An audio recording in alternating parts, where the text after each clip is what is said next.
Doctor BR Ambedkar Konaseema జిల్లా రాజోలు నియోజకవర్గం రాజోలు మండలం సోంపల్లి ఇసుక ర్యాంపులో మైనింగ్ అధికారులు దాడులు. గత కొంతకాలంగా సోంపల్లిలో అక్రమంగా పగలు రాత్రి లేకుండా ఇష్టారాజ్యంగా ఇసుక దోపిడీ. మైనింగ్ అధికారులు ఈ రోజు ఉదయం సోంపల్లిలోని ఇసుక ర్యాంపు వెళ్లి అక్రమంగా ఇసుక తరలిస్తున్న 13 ట్రాక్టర్లను పట్టుకుని స్థానిక పోలీస్ స్టేషన్లకు తరలించారు. వారిపై కేసు నమోదు చేసినట్లు రాయల్టీ ఇన్స్పెక్టర్ సుజాత తెలిపారు. జిల్లా గనులు మరియు భూగర్భ శాఖ అధికారి వంశీధర్ రెడ్డి ఆదేశాల మేరకు ఇసుక ర్యాంపుపై దాడులు నిర్వహించినట్లు, ఏ విధమైన ప్రభుత్వ అనుమతులు లేకుండా ఈ సోంపల్లి ర్యాంపు నిర్వహిస్తున్నారని సుజాత తెలిపారు.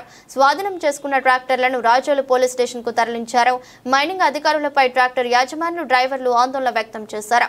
తమ వద్ద 1400 రూపాయలు వసూలు చేస్తున్నారని, మాపై కేసులు పెట్టడం ఏమిటని ర్యాంపు నిర్వాహకులపై చర్యలు తీసుకోవాలని డిమాండ్ చేశారు.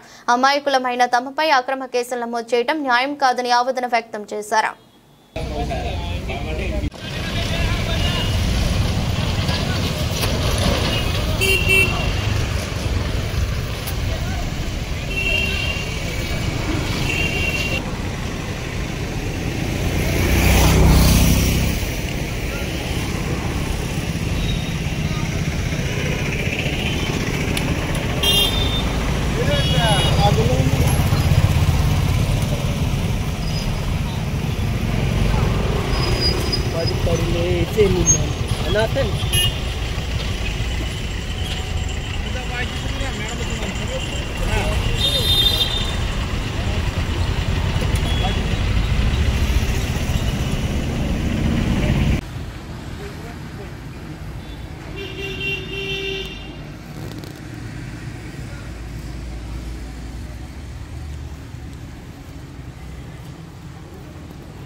అది రాసుకోండి సార్.